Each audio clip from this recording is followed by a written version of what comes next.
नमस्कार दोस्तों, आपका स्वागत है हमारे एसबी न्यूज में। आइए लोग करते हैं कुछ खास खबरों की। उत्तर प्रदेश के बलरामपुर जिले में रिश्ते को कलंकित करने का मामला सामने आया है, जहां एक मां पर नाबालिग बेटी को हवस के भूखे भेड़ियों को परोस देने का आरोप लगा है। हरैया थाना क्षेत्र में एक नाबालिग किशोरी ने सामूहिक दुष्कर्म का आरोप लगाया। पीड़ित की तहरीर पर 4 लोगों के खिलाफ मुकदमा दर्ज किया गया। पीड़ित ने लिखित तहरीर में आरोप लगाया कि पीड़ित की मां का गाँव के ही संतोष नामक युवक से अवैध संबंध है। कई बार अपनी मां को संतोष के साथ आपत्तिजनक हालत में देखा, जिसका उसने विरोध किया। विरोध करने पर उसकी मां ने उसे चुप रहने की धमकी दी। पीड़ित ने तहरीर में लिखा है कि 20 मई को संतोष अपने 2 अन्य साथियों के साथ घर में आया और उसकी मां को चाय बनाने की बात कही। जब वो चाय बनवाकर वापस लौटी तो संतोष और उसके अन्य 2 मित्रों ने उसके साथ जबरदस्ती दुष्कर्म किया, जबकि उसकी मां चारों को घर में बंद कर बाहर से कुंडी लगाकर चली गई। पीड़िता का आरोप है कि मां के वापस आने पर जब उसने अपनी मां से सारी बात बताई तो मां ने संतोष से विवाह कराने की बात कहकर उसे चुप रहने की धमकी दी। पीड़िता का आरोप है कि इस मामले की जानकारी हरैया थाने में दी तो थाने के पुलिस ने आरोपियों को धारा 151 से मुकदमा दर्ज कर मामले की लीपापोती करने की कोशिश की। बताया जा संतोष भारतीय जनता युवा मोर्चा के स्थानीय नेता हैं। थाने पर इंसाफ न मिलकर देखकर पीड़ित ने सोमवार को पुलिस अधीक्षक से न्याय की गुहार लगाई है। पुलिस अधीक्षक ने मामले को गंभीरता में देखते हुए क्षेत्राधिकारी को जांच सौंपी। अपर पुलिस अधीक्षक नम्रता श्रीवास्तव ने मंगलवार को बताया कि पीड़िता की तहरीर पर संतोष व उसके अन्य साथियों के खिलाफ मुकदमा दर्ज कर पीड़ित को मेडिकल कराया जा रहा है। मामले की जांच कराई जा रही है। रिपोर्ट मिलते ही आगे विभागीय की कार्रवाई की जाएगी। वहीं भारतीय जनता पार्टी के जिला अध्यक्ष प्रदीप सिंह से फोन पर बात आया। संतोष भारतीय जनता युवा मोर्चा के पूर्व मंडल अध्यक्ष थे, लेकिन विधानसभा चुनाव से पूर्व उसे हटा दिया गया था। संतोष ने पार्टी का कोई लेना देना नहीं है। आइए सुनते हैं क्या कुछ कहा पीड़िता ने। पीड़िता की जुबानी। मणिपुर संतोष सोनी और मेरी मम्मी से बहुत ज़्यादा दिन से संबंध थी, लगभग 4-5 महीने से। तो सर मैं जब बोल रही थी तो मेरे को डांटती थी, मारती थी, धमकाती थी, मुझे चुप रहने को कहती थी, इसीलिए मैं चुप रहती थी। 20 तारीख को संतोष सोनी और कन्हैयालाल सोनी और आकाश सोनी ने तीनों को घर पर बुलाया।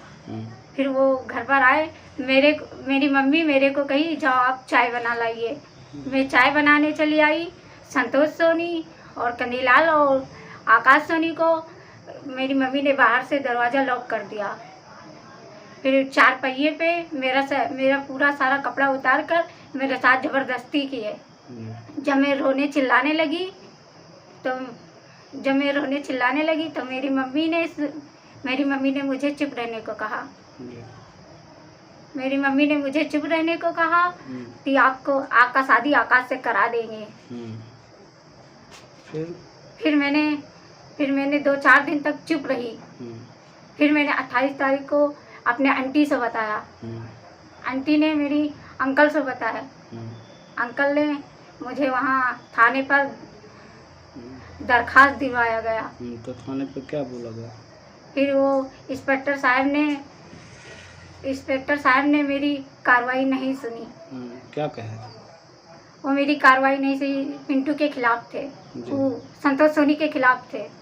तो क्या बोले वो? उन्होंने मतलब आपका कार्रवाई करने से क्या कहा? सर वो मना कर दिए। अच्छा, फिर? सर वो मना कर दिए। फिर मेरे चाचा ने मुझे एसपी किया लेके गए। जी, तो एसपी ने आश्वासन दिया है कार्रवाई करने का? जी वो दिए तो थे। अच्छा, फिर और कुछ बता रही थी कि हमारे चाचा के ऊपर?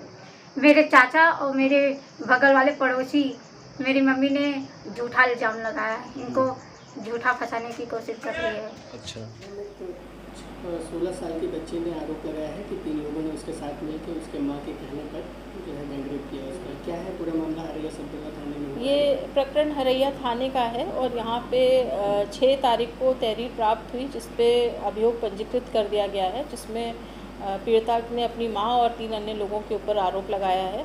इस प्रकरण में अभियोग पंजीकृत करने के बाद पीड़िता का मेडिकल और 164 का बयान कराया जा रहा है। जिस प्रकार का भी साक्ष्य प्राप्त होगा उसके अकॉर्डिंग इसमें कार्रवाई की जाएगी। मैम, थाना अध्यक्ष के ऊपर एक आरोप लग रहा है, जो प्रमोद कुमार साहब हैं, उनके ऊपर ये आरोप लग रहा है कि उन्होंने जब पीड़िता ने शिकायत की कुछ दिन पहले ही तो जो है उसकी शिकायत पर संज्ञान न लेते हुए उन्होंने केवल 151 में कुछ शांति भंग की कार्रवाई करते हुए लोगों को चालान कर दिया और फिर जब वो एसपी साहब को उस मामले में इंटरवीन करना पड़ा फिर ये एफआईआर दर्ज की गई है। क्या आपके संज्ञान में है? हाँ, ये एफआईआर में भी पीड़िता ने इस बात को लिखा है और कि 151 में चालान कर दिया गया है। किन परिस्थितियों में अभियुक्त का चालान 151 में एक थानाध्यक्ष द्वारा किया गया है, इसके जांच के लिए सीओ ललिया को बता दिया गया है। जो भी जांच में तथ्य निकल के आएगा, अगर उनका कोई दोष होगा तो उनके खिलाफ जो भी विभागीय कार्रवाई है वो की जाएगी।